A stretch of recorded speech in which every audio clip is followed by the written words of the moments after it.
coklat kehitaman, temperatur distel 200 derajat Celcius, dan hitam temperatur distel 225 derajat Celcius. Pada umumnya, penikmat kopi di Indonesia dan Asia lebih menyukai jenis kopi yang dimasak hingga hitam. Sedangkan untuk beberapa negara Asia seperti Korea, Jepang, Taiwan, mereka menyukai coklat kehitaman. Sedangkan untuk kawasan Eropa lebih menyukai warna kecoklatan. Kalau dalam proses penyampaian sendiri itu memerlukan waktu berapa lama, Pak? Pertama kali 30 menit. Setelah 30 menit sangrai udah panas itu bisa 15 menit. Itu dilakukan berapa kali? Tergantung ke pesanan. Kalau pesanannya banyak kita bisa sehari. Dan yang kalau sangrai yang bagus kayak ini, satu kali sangrai hanya mampu 5 kilo. Itu karena di sini yang menentukan sekali rasa kopinya. Ya, kalau ada ini temernya 200 ya. Nanti kalau ada yang mau lebih coklat seperti ini, kadang-kadang bisa kita atur di sini menjadi 175. Kalau ada yang mau lebih gosong, kita bisa 225. Dan ini pun kita udah bisa siap gunakan.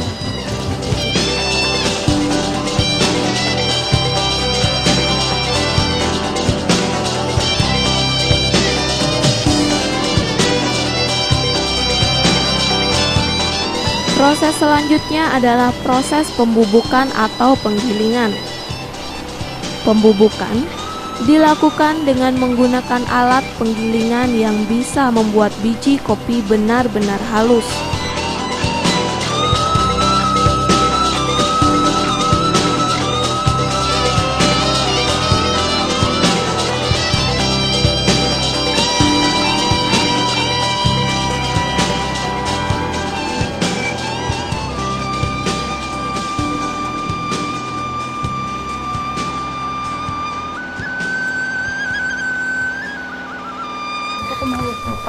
Selanjutnya, setelah proses tersebut, bubuk setelah didinginkan lalu dikemas sesuai dengan takaran pemesanan konsumen Sekarang kita menggunakan tuangkan dulu packing biji yang kopi steril yang sudah kita bubuk untuk tadi. menjaga Ya, kita agar bubuk tuangkan. kopi tetap fresh Ya, sampai sudah. berbulan-bulan, Sekarang kita bahkan kemas sampai di sini. setahun.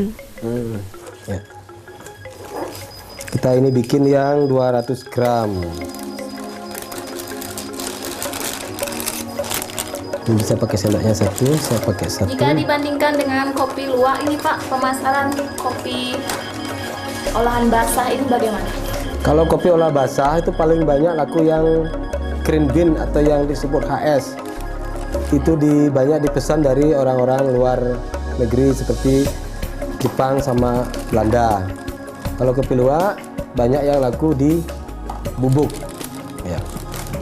Untuk harga kopi olahan basah ini dijual dengan harga berapa? Kalau kopi olah basah organik kita dijual per 1 kilo kopi bubuk harganya 200.000. Ya. Organik itu dalam arti kita mempergunakan pupuk-pupuk yang betul. Dan untuk kemasannya sendiri itu disediakan kemasan dengan ukuran berapa aja?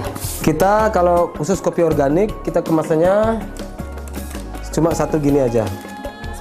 Ya kalau kopi luwak ini banyak kemasan. Kalau ini kan kopi luwak, ada yang ini 100 gram, ini yang 50 gram. Itu bedanya. Kalau organik kita hanya satu kemasan. Ya.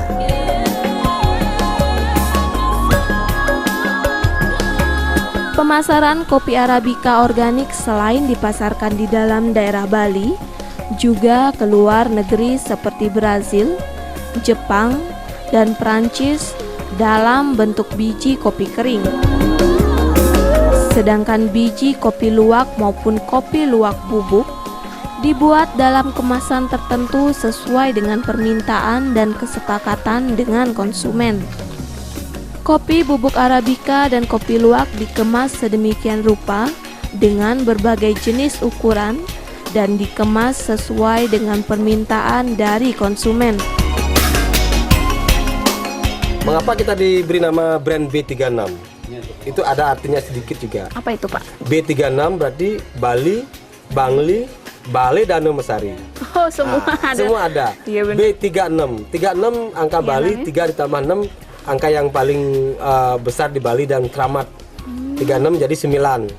Nah, makanya lambang kita di sini ada binatang hutan singa memegang B36. Jadi raja hutan makan kopi luwak yang betul-betul alami, begitu ceritanya. Dan berkualitas, Pak ya. Berkualitas.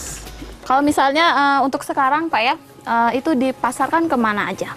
Kalau sekarang kita sudah ekspor ke Korea dan ke Australia. Juga kita pasarin ke hotel-hotel yang ada di Bali, juga ada di Jakarta. Ya. Dan ini sudah sejak tahun berapa Bapak menekuni? Kalau kopi, saya sudah tekuni dari nenek moyang. Tetapi kopi luwak kita baru dulu pernah kita nangkar dari 5 tahun yang lalu, dan yang alami seperti ini kita baru 6 bulan. Karena ini saran juga dari teman-teman tamu yang datang ke sini, kalau kopi luwak yang kanan dia tidak mau, jadi kita coba jadi cari akal yang lain lagi begitu. Ya, seperti itu. Dan bagaimana tanggapan dari para tentunya para konsumen Pak ya terhadap kopi luwak ini sendiri? Tanggapan tentang kopi luwak, jadi orang berani beli kopi mahal adalah beli kopi yang asli. Dalam artian asli itu luwak yang metik sendiri di pohon seperti tadi, dan dia akan makan sendiri dan dia nyerna sendiri di alam bebas. Begitu aslinya. Kalau yang di kandang sama juga asli, cuma ada bedanya. Kita yang ngasih dia makan di dalam kandang, jadi disebut sama orang Australia itu namanya pabrik kopi luwak gitu. Kopi luwak Pak ya. Jadi ini Pak ya, selama menekuni mungkin pembuatan dari kopi luwak ini sendiri, ada kendala-kendala nggak Pak? Waduh, banyak sekali kendalanya. Kendala di kopi luwak pertama kita kalau udah banyak pembeli, cari kopinya yang asli itu sulit sekali. Yang kedua juga kalau kita punya banyak, kadang-kadang pembelinya tidak ada. Jadi kita sementara ini masih kalahnya kita di promosi. Promosi kita yang kalah. Selain itu mungkin untuk memperkenalkan lebih jauh hasil dari kopi luwak ini sendiri, upaya apa yang Bapak lakukan Upaya sejauh ini? kami buka website, terus brosur-brosur, terus kita juga kalau ada pameran event-event di luar Bali seperti di Jakarta, kita juga ikuti dengan biaya sendiri dan juga ada biaya dari dinas. Dan kita juga sebarkan brosur seperti ini. Ini brosur kopi organik, ini brosur kopi luwaknya. Nah, lambang kita seperti ini. Kalau untuk dinas terkait, bagaimana tanggapan dari dinas terkait sendiri dengan keberadaan kopi luwak di sini, Pak? Dinas terkait sangat mendukung sekali, Mbak. Dalam artian didukung dari segala bidang. Untuk kita bikin sertifikat organik, dinas yang biayai. Keterangan bahwa kita bikin kopi luwak yang asli alami juga tanda tangannya tidak begitu sulit dengan Bapak Kepala Dinas. Dan baru-baru ini juga kita di Bangli sudah dibentuk klaster kopi, itu diprakarsai oleh Bank Indonesia, Pak.